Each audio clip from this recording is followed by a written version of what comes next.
Добрый день, мои уважаемые подписчики, зрители моего канала и мои друзья. У меня Кирюша в школе, Владик уроки делает. Пришла ко мне сноха, мы решили с ней налепить пельмени. Я немножко болею, приболела, пришла мне помогать. Заодно думаю, дай-ка сниму влог. Здравствуйте. Это моя сноха. Хочет свекрови угодить. Решили молодость вспомнить, когда маленькие были, ведрами лепили эти пельмени. Да, На Новый год. И потом еще после Нового года надолго хватало. да, а сколько лапшу нарезали раньше, ведрами тоже. Помню, когда у меня младшая дочка родилась, где-то в конце ноября мы решили пригласить на зубок родственников. На улице было морозно, мы целое ведро налепили пельмени, заморозили. Мы поехали в деревню, там один день ночевали, приехали, у нас пельмени растаяли. На улице теплота, вот так у нас пельмени пропадали. Больше половины. А раньше морозилок не было. Да, морозилок Только не на хранение было, да, на улице. Замораживали. Отлично. Да, замораживали. Это было 30 лет тому назад.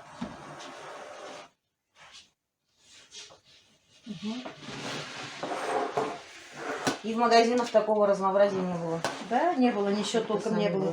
У нас вообще из продуктов ничего толком не было. Было у нас мясо, картошка, много солили, много что выращено в огороде. Да, что выращено в огороде. Салаты делали.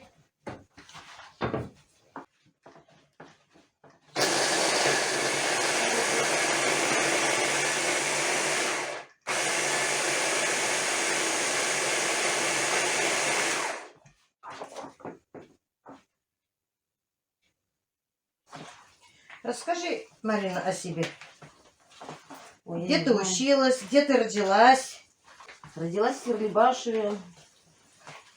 Садик тоже здесь ходила, в школу тоже. Закончила 11 классов. Поступила я. Хотела музыкальное, а потом музыкальное было. Мне город Салават что-то не нравился в то время, там загазовано сильно было. И я поступила в училище за компанию с сестренкой и с ее подружкой на бухгалтера. И в это время как раз был набор в институт в Стерлитамаке, в ПЕД. И я заочно в это же время поступила туда. И я с училища ездила на сессию в Стерлитамак. Училась я в Федоровском районе в Дедово. Вот, ну, хорошо закончила я и на бухгалтера, и 5 лет отучилась в институте на детского психолога. Но по своей профессии я ни дня не работала.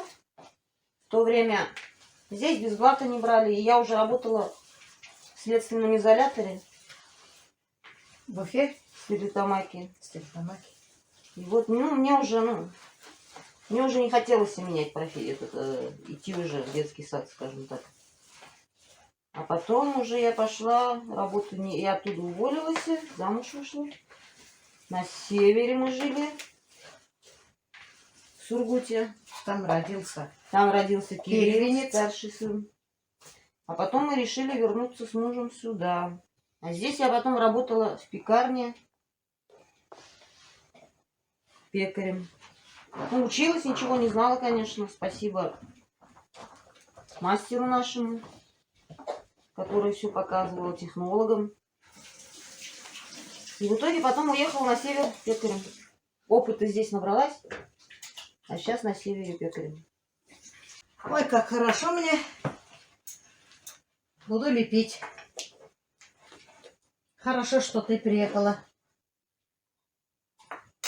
Одной мне бы тяжело было, конечно. На одной и скучно, и тяжеловато. Я на следующей неделе у себя лепить буду. Перед Новым годом. Сейчас уже на улице потеплело. У тебя же морозильник есть? Морозильник есть, но на улице как бы вкус детства, наверное, когда на улице морозишь. Как ты там на кухне закончила ремонт? Да, на кухне закончила. Ну, по мелочам осталось, конечно, там. Что-то еще докупить надо. Гарнитур повесила? Гарнитур повесила. Весной хочу или летом полы менять, потому что там, ну, уже все. Старые, все старые. Сделано в Советском Союзе, поэтому все еще все держится.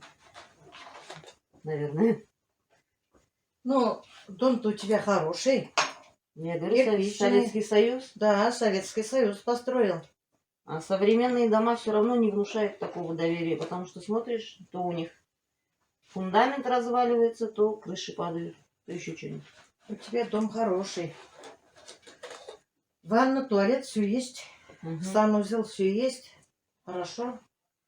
Ремонт закончишь. Красота будет. Угу. Очень удобно, когда в морозильнике что-то есть. Есть полуфабрикаты. Быстренько возьмешь, отваришь там, испечешь. Но быстро уходит тоже. Кушаем. Много кушаем.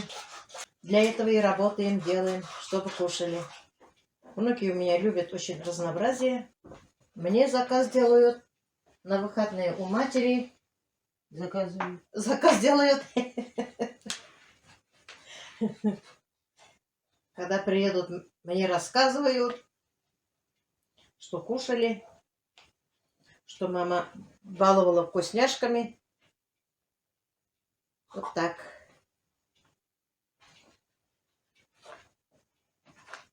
Да лишь бы кушали. Ради них все готовы мы делать. Лишь бы не болели, лишь бы учились хорошо. Но любят компьютер. Сотовый любят, как другие дети. И балуются. На одном месте только не сидят тоже. Вы мне пишете всегда, что у меня дети тихие, послушные. Всякое бывает. На то они и дети. Бывает и ругаем за дело. Но не без этого. Они должны знать, что хорошо, что плохо. Да ведь, Марина? Угу. Ну так, постоянно не ругаем. Иногда бывает. Иногда бывает, долго сидят на компьютере или на сотовом. Иногда бывает, уроки не доделывают. За это их ругаю. Почему бы нет? Но они у меня, слава богу, слушаются. Слушаются, уважают. И маму уважают, и меня уважают. Любят нас. И мы любим их очень даже. Помогают они мне. А последний раз Кирилл говорит, мы маме помогали. Убираться, говорит. Да, они полы подмели. Полы подмели. Ну и то хорошо. Угу. У меня они пыль протирают. У меня гарнитур глянцевый. Тоже пальцем тронешь, пятно остается. Они тоже моют, чистят. Пылесосят. Владик пылесосить любит. О. Ой, он вообще хозяйственный маленький, да? Угу. А Кирилл любит готовить. Просто у меня всегда приходится в основном готовить, когда их нету. Или уроки. Уроков очень много у них. Все сложно учиться сейчас. Расскажи ты о себе, Марина. Ой, да нечего рассказать. Как нечего. В будущем что ты думаешь? О чем мечтаешь? Не знаю, работать. Работать-то работать. Ну, охота. Корова, чтобы была. Корову хочешь? Да. Корова, куры, туда, ну, чтобы хозяйство было, в общем. Мне нравится вот с этим возиться, ухаживать за ними. Когда восстановишься, я могу тебе дойную козу подарить. Корову тяжело держать. Пастбища у нас сейчас в районе нет. Да, минус вот такой, что... Минус. А ты живешь около леса. Там можно козочку привязать. А сено и фураж все равно придется покупать. А косить? Косить, если у тебя есть место, пожалуйста, коси. С кем ты живешь? С мамой. С мамой живет. Маме сколько лет? Маме 65, но она сейчас лежит в больнице. Болеет она. Да, у нее позвоночник больной. Да, у меня тоже с позвоночником проблемы. Но я постоянно получаю лечение, поддерживаю. Гимнастику, растяжку делаю.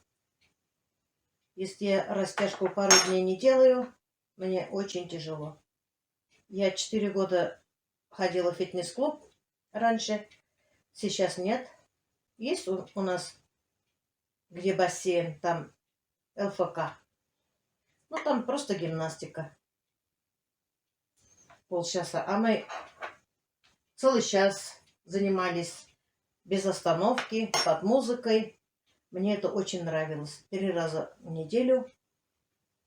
Вот эти же упражнения я стараюсь делать дома, но не все. Или устаю, или старость, или лень мне. Скорее всего, лень. Ближе к лету хочу восстановиться в родительских правах. Мальчики вроде не против.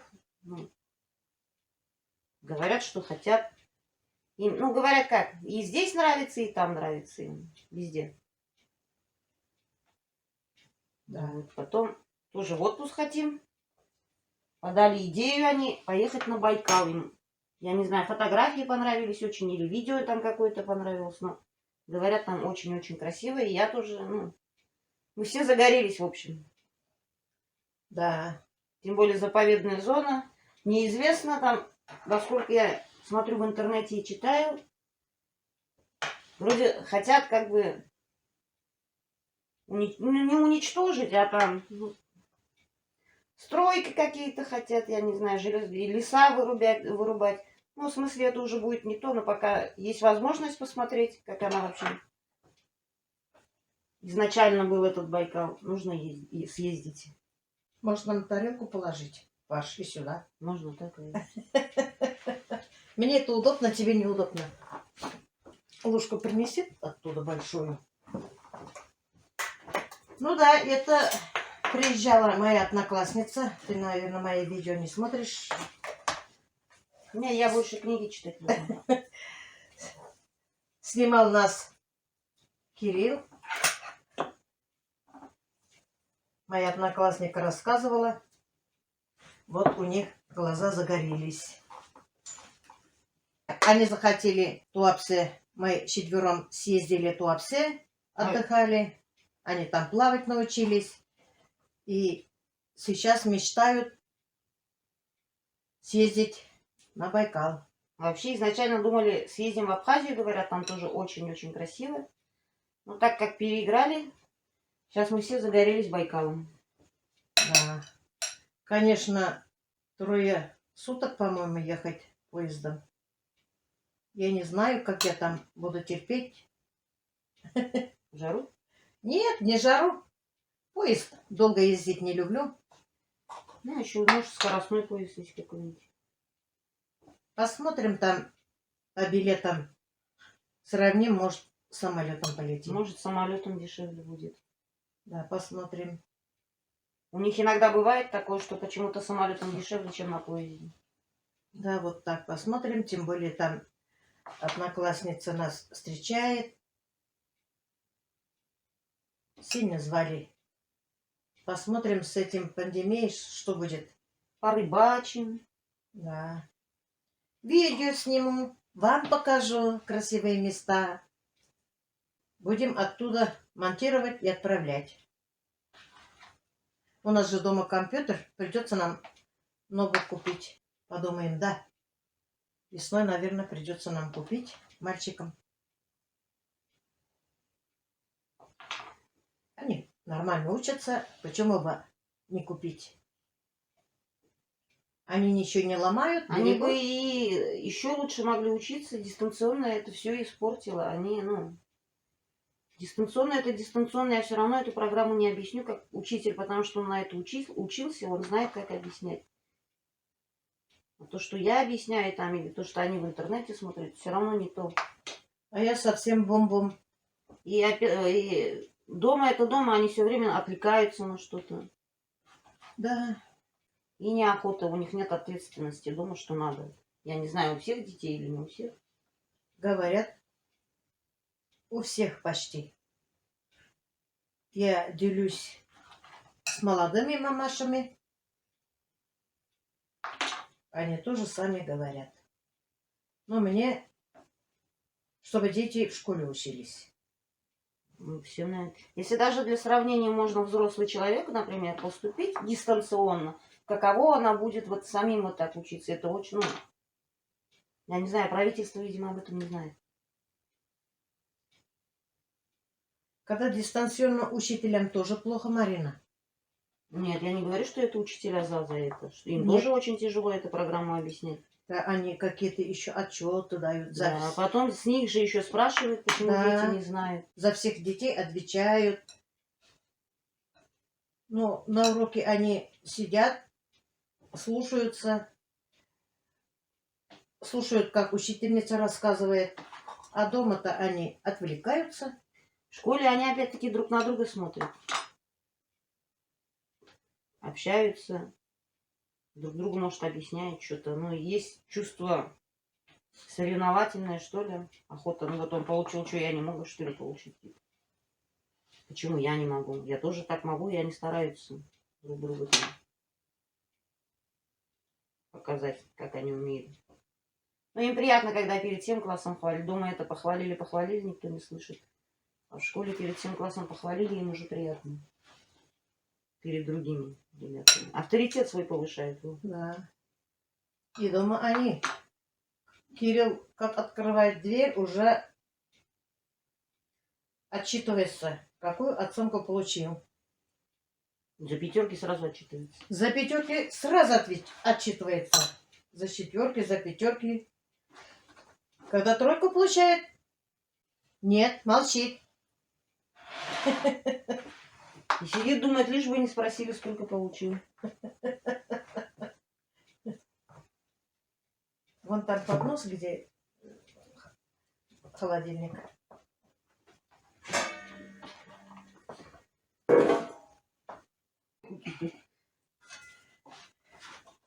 Вот столько пельменей мы налепили.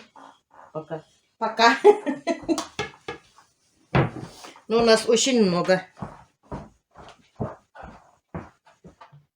Отвезла внука младшего в школу. Затопила баню.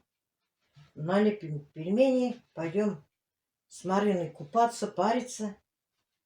Вдвоем. Тоже любит купаться. Да, Марин? Париться. Да, баня классная. Угу. Очень. Прям самую такую охоту тоже. Баню. Ну, у тебя же есть мечта баню делать в этом году, построить новую баню. Ну, не в этом, на следующий. Ну, ближе к лету. Но я говорю, ближе к лету, не зимой же. Не знаю, когда это. Или весной, или летом, наверное. Летом, наверное, весной. Потому что баня уже старая, продувает. Печка хорошая, конечно. Печку мы сами делали. Поехали на металлолом. Там есть такие трубы буровые, бывают большие. Угу. Купили ее, она очень толстая, и она, ну, чуть ли не вечная. И зять сделал сам печку. Он ее поделил пополам, как бы полукруг печки. Вот где топка. Сверху заварил трубу, дымоход. И сбоку он приварил этот качок. Ну и для камней место. Но не прогорает вот самое то, что вот толстую трубу мы взяли вот под саму печку. Бак продырявиться может, там, я не знаю, дымоход может, но сама печка не прогорает. Хорошо. Долго искали на металлоломе именно такой толщины. Потому что до этого у нас была железная печка, но ее хватило, ну, года на 4, на 3, наверное, даже. Она прогорела очень быстро. Печки тогда железные только появлялись. И, видимо, ну, тоже, наверное, которые делали эту печь, неопытные еще были. Да. И мы неопытные были, не знали, какую брать. Да, ну, на ошибках учатся. Что нам сказать? Угу. Все будет. Было бы желание. Угу. А в детстве вообще черная баня была. А мне запах черной бани нравится. Когда черная баня была, мне тоже удобно было, я там коптила мясо. Куриц, уток, все там коптила. Сало там коптили. Ольху на речке собирали. И коптила я. Получалось, она у меня холодного копчения получалось, потому что я утку потом или курочку в духовке дальше жарила. Коптильня у нас тоже самодельная есть в саду. Тоже зять сделал. Взял бочку старую, закопал ее частично в землю, подвел туда трубу длинную такую, подвесил, взял на проволоке там, куда можно подвешивать мясо или рыбу, сверху накрывается, и вот там, где труба выходит, она длинная, там подтапливаешь, и весь дым туда идет. И вот за счет этого коптится. Но там горячего копчения получается, насколько я поняла. Потому что вот мясо он коптил, я уже не поджаривали, ничего, мы сразу ели. Племянник приезжал, когда из Казахстана. Они год где-то здесь жили, потом обратно уехали. Это было давно. Он сало так коптил. Ага. Мы как раз в Астрахань поехали. У свекрови пост был. Как мы развернули это сало. Про пост забыла. Запах такой вкусный, копченый. Она, ой, я не могу. Бог меня простит. Она помолилась и кушала. Не могу, говорит, слюны потекли. Так что коптильню не обязательно покупать, можно все это делать самим. Да, при желании можно. Тем, кто хочет. Кто-то, может, новую готовую хочет. А у кого возможности нет, можно все это самодельное сделать. Тем более в интернете все есть. И даже брусчатку же сами делают. Угу. Тоже красиво. Угу.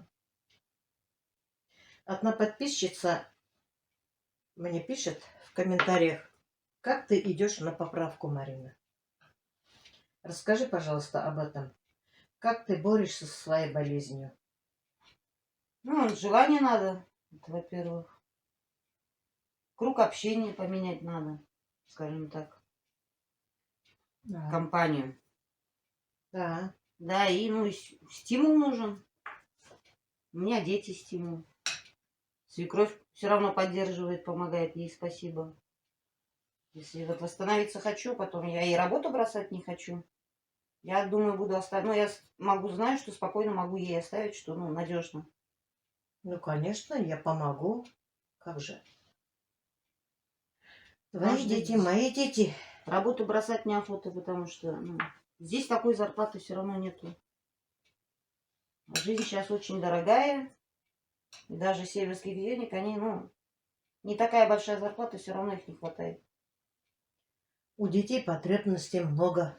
Тем более... Аппетит большой. И аппетит большой, и одежда, дорого. И в школе, скажем так, и учебники, все это все равно платное, ладно, хоть образование пока частично бесплатное. Да. И чем-то другим увлечься, спортом можно заняться. Там, я не знаю, на лыжах. Я с врачом беседовала. Она сказала, нужно какое-то увлечение найти. Например, спорт, там, я не знаю. Либо, она еще посоветовала заняться волонтерством. С волонтерами это все время какое-то общение, общественно полезный труд. Наверное, в Советском Союзе не зря тех, кто лечился, общественно полезному труду приучали. Их отправляли же куда-то на работу. Вроде так. Кино даже смотрим же, тоже операции их же на работы разбирали же, во исправление. Да. У нас тут волонтеры, я не знаю, есть или нет. Но есть, по-моему, волонтеры, которые бабушкам старым пищу разносят во время продукты, во время карантина, которым нельзя или которые не могут. Угу. Я тоже когда-то волонтерством занималась. У меня соседка, у нее скотина была, а она заболела сильно. И я уж не помню, сейчас заболела или что. И я слышу, как эта корова у нее плачет и плачет, и орет, и орет.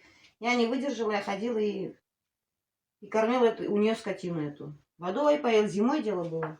сено давала. Доила, наверное. Да.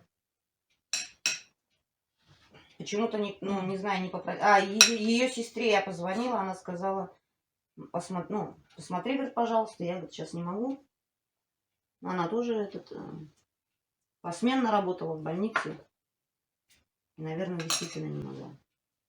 Посменно, когда работаешь, скотину держать тяжело. Особенно, когда ночь работаешь, а в 6 утра надо табун выгонять уже. Я тоже в приемном покое в больнице работала, мне тяжело было. У меня муж не доил корову. Я сама украдко потихоньку прибежала, доила, выгоняла. Но больница у меня рядом. Но раз на раз не приходится. Но я не попалась. Раньше взаимовыручка была, между прочим. Сейчас вообще такого нет. Меня подстраховали медики. Раньше и соседи собирались, и друг другу все помогали. И на работе могли. А сейчас каждый за себя. В основном. Да, мальчики тебя любят. Ты молодец. Ну, не всегда, наверное. Но было время, бить охота было.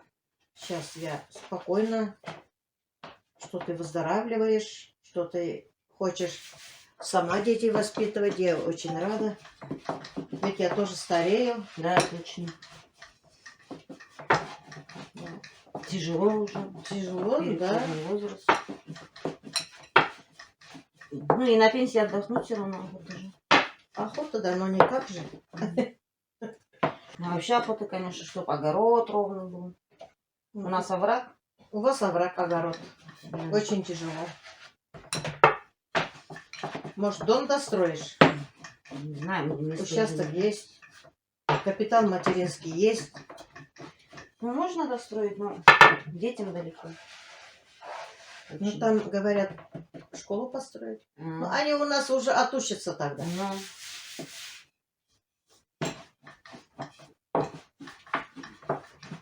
Можно ипотеку оформить. или дом Первоначальный. купить в центре. Да, свой дом продашь, да, в центре купишь. У вас с огородом Да. тяжело. Хотя там у тебя растет Много-много яблонь. яблони. 9 яблонь, по-моему. Ой. Они очень вкусные у тебя. Ау. Кирилл пришел. Угу. Мамочка, я пришел. Ой, молодец. Привет, мама. Привет. По русскому 5 и по математике тоже 5. Ой, молодец. Вкусненьким запахло. Вы тут пельмени готовите? Да, пельмени готовим. Еще чем запахло? Как балишан. Как балишан. Уже печеный. Да. Заслужил, столько пятерок принес, так вообще Да. молодец, умница. А я знала, я догадалась, что ты нам пятерки принесешь. Думаю, у меня же старший внук вакбалиш любит. И решила я печь по-быстрому вакбалиш. Как хорошо, когда в морозильнике есть полуфабрикаты. Удобно. Угу. Куда торопишься, быстренько можно что-то приготовить. Ну, мы так пельмени. манты, пельмени. Делала, да? Манты еще нет, вот берешь что-то сделать. Фарш купить надо. Нам тоже надо манты делать. Угу. Вакбеляш, потом Юля, Юля вообще заполняет морозилку. У них всегда есть перец фаршированный, голубцы она наделает, вакбеляш у нее. Моя дочка? Да. Да, ну У нее да. полный морозильник всего-всего. Ты зашла, что ли, туда? Ну, я вот сколько я помню, сколько Да. заходила, но у нее всегда что-то налеплено. Да, Именно она всегда. сделано. Очень любит готовить она, наверное. Да, готовит она, очень даже хорошо готовит. Мгм. Подожди, вон, она всегда есть что-то кушать. Она уже с вечера приготовит на завтра, что покушать, может, когда придет с работы. И детишки голодные не сидят, слава богу. И когда даже зять с детьми приходит сюда что-нибудь сделать, Юля постоянно, я говорю, где Юля? У зятя спрашиваю, ай, готовит что-то. Ну, если дела есть какие-нибудь, приходят все вместе, делают, помогают. Мгм. Мимоза у нее вкусная очень. У нее все салаты вкусные. Для меня она делает всегда шубу. Я шубу люблю. Еще какие-то салаты новые начала делать. К чаепитию, говорит, сами, говорит, приходите. Обычно же у меня собираемся, баню топим. Баню, говорит, надо топить не 31-го, 30-го, говорит, надо. Ну ладно, говорю. И 30-го Чай будет посмотрите. баня, и 31-го будет баня. Мгм. Как дела, Улам? Поставь чайник. Ага. И мы попьем с тобой. Поставим все. Вот таких пельмешек мы лепим. Есть квадратные пельмени делаем, таких делаем. А вы, уважаемые подписчики мои и зрители, каких пельмешек вы делаете? В комментариях мне напишите, пожалуйста. Может, какой-то легкий способ есть, еще быстрый, вернее, не легкий, а быстрый. В детстве мы еще в пельмени сюрпризы засовывали. Да. Мы тоже засовывали. Вот с такой штукой тоже делаю я. Но я не люблю. Я люблю, когда вручную налепленных. Тесто руки любит. Да, точно говоришь, тесто руки любят. Еще кто-то сибирский, говорят, пельмени. Вот в чем разница, я не пойму только. Сибирские не крупные они. Но крупное мясо рубленое может, не через Может быть. Напишите мне, пожалуйста, рецепт сибирских пельменей. Тоже попробую делать. Ну, на этом, наверное, я свой влог заканчиваю. У нас еще дел много. У меня всегда есть бульон. Отварим пельмени. И вас приглашаю, мои любимые, покушать наши пельмешки. Будет очень вкусно. Всем пока-пока. До следующих встреч. Пока.